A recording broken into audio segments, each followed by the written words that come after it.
Hi, sophisticated chocolate lovers. Today we're going to be interviewing Dan Abel from Chocolate Company, and Bissinger is talking about how this favorite of St. Louis is going national.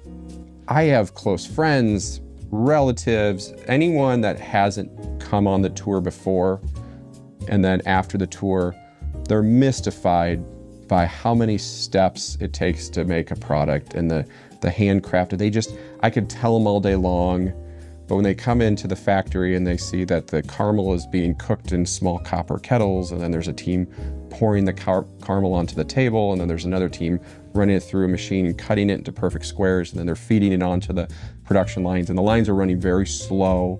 Handcrafted chocolates run slow, and then like the salted caramels, they're sprinkling salt or striping it, with their hands, of course, with the glove on. I always say handmade chocolate, but never touched by human hands. And then hand packing it, and they're blown away. They can't believe it. They just feel like there should be some machines spinning, and almost every other production facility in the country is like that or going to that. But we want to go in the opposite direction. So my parents started a candy company, and literally I grew up on the production floor in a candy kitchen. So my brother, sister, and I have been working in the business in some fashion since, 10 years old. And my parents wanted to learn everything from the ground up. And I think that's the best education we got.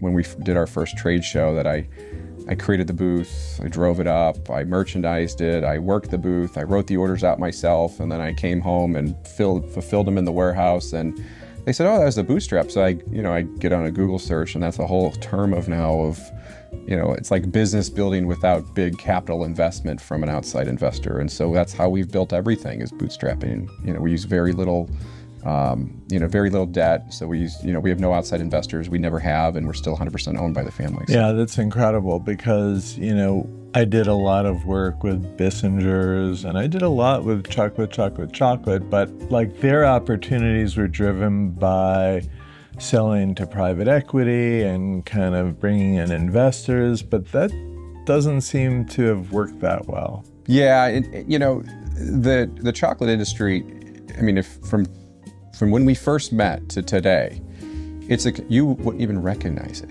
I don't even recognize it. There's none of us left. If I were to identify 20 of the manufacturers and brands that I knew in 2010, there's 2, 3. Everyone else has been swallowed up by private equity or closed or merged, or, really the DNA of what I loved about what we did at Chocolate, when we built this facility and kind of tried to define what our niche is in the wholesale market, is we really went to handmade chocolates. And so we tried a couple different things over the years, but handcrafted truffles in bulk and then packaged in gift boxes and seasonal was the business that built everything. When we really said, let's focus on that, and we decided to go back to the exact way of how we did things generations ago, and just, every time we get into a pinch point where we can't produce enough product, instead of going to buy a big production line, we go buy another small production line. 20 years ago, we had one small line, and now we have 9. If we had a confectionery consultant that would come in, I guarantee the first thing they would say is get rid of everything and just put 2 big lines in.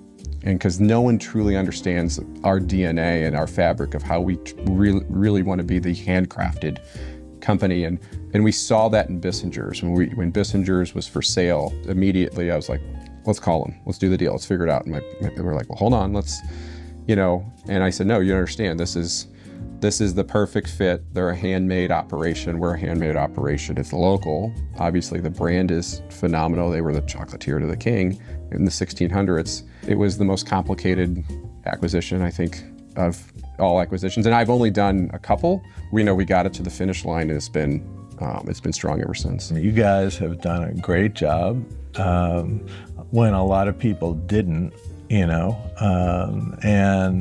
it's great to see the handcrafted business do well. The big thing is just listening to what the market is asking.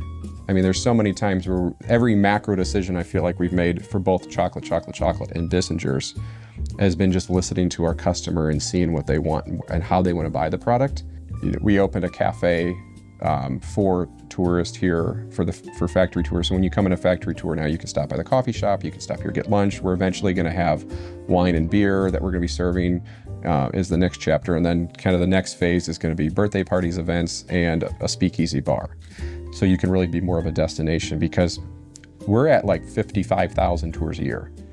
And Wow. we turn people away, and we're always selling out. So now that we have doubled our parking lot size, and now that we've doubled the production size, and we're kind of in this hybrid of moving, we feel that we can double that without, stressing the facility.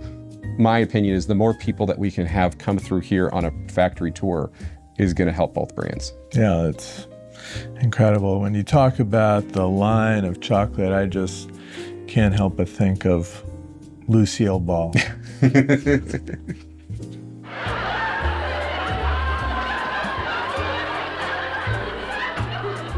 How did you guys get from this smallish but local company to this player with, the vision to open in all these places at a time when retail's kind of nutty and crazy and changing, but you clearly have a vision? Sweet St. Louis Classic is gearing up for a national retail expansion. Bissinger's handcrafted chocolatier company is pitching 10 new stores across the country. The move comes as even though chocolate costs are rising, tariffs fluctuate, and cocoa supplies shrink, but the St. Louis-based candy maker says they are confident consumers are still willing to spend on sweets. Bissinger's is based out of a warehouse in St. Louis's historic Hill neighborhood. Their chocolate is already sold in more than 1,000 locations nationwide, but it only has a few retail stores. We had so many amazing opportunities fall into place that we seized the moment. And I don't think you can stack the deck as perfectly. We've been so lucky. We found the right people. We were in the right place at the right time. When you make the product as perfectly as you can every single time, and when those opportunities come up, we always delivered something exceptional. And so, right now we're in a chocolate crisis where chocolate is, double the price as it was 2 years ago. We're paying, north of $1 million a year more than we were on chocolate from last year. And so we're not passing $1 million of cost increases. We can't just do that to the customers. I was seeing this pattern, and any given day we could come in with 2, 3, 4, 5,000 orders. But then there's this Florida stack of orders that keeps growing. And I said, wow, we're shipping a lot to Florida this year. So 48 states of, across the country, you can ship one way at Christmas. But typically it's Florida, sometimes Texas, always Hawaii, that you have to do special coolers and ice pack installation, even in December. Even if it's 10 degrees here, it's usually warm in Florida. And this was my 3 a.m. idea. I kept saying, we're gonna open a Bissinger's in Florida. We're gonna open a Bissinger's in Florida. And it's my brother, sister, and I think they were just thinking that I was delusional. It's 3 a.m, he's gonna say anything, And I chose Palm Beach because I was like, well, obviously Bissinger's customer aligns well with Palm Beach. I noticed a ton of orders were shipping to Palm Beach. And everyone says, okay, Dan, good luck. Nashville was always kind of, I just personally love Nashville, so I just wanted to be there.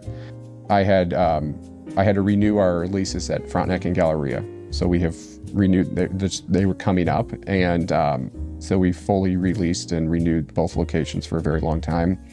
I remember when Oprah featured Bissinger's, and there were all these celebrities who were ordering. Could you talk about who some of your celebrity customers are? I always say we like to preserve their okay. anonymity. I think the only one that he publicly posted something on his feed was Andy Cohen we do this chocolate gooey butter cake with Companion, and I was helping in the warehouse in the middle of November packing orders a couple years ago, and all of a sudden I'm just looking at online traffic and it's going crazy. And I was like, you're always curious why all of a sudden orders are coming in like crazy. So I stopped, I left the warehouse, I came back to my office, I started getting into our attribution system, and I was like, what's going on? And then I got a text from someone I hadn't heard from in 10 years. She's like, Andy Cohen just talked about this cake that you have. I'm like, oh my God. So that was really cool. But we do have a fairly nice celebrity customer base. That's awesome. Dan, it's been a thrill getting back together with you, seeing you. I'm glad that I don't have to figure out any of the PR and marketing things these days, and that Dana's still working with you. Dana's great, yes. And so, really best of luck with all this stuff that you're doing. And I know my kids live in Nashville, so I'm sure they'll be eating plenty. We appreciate that, yeah. And so have a great holiday season. Best of luck. Thank you so much for coming. Yeah, thanks.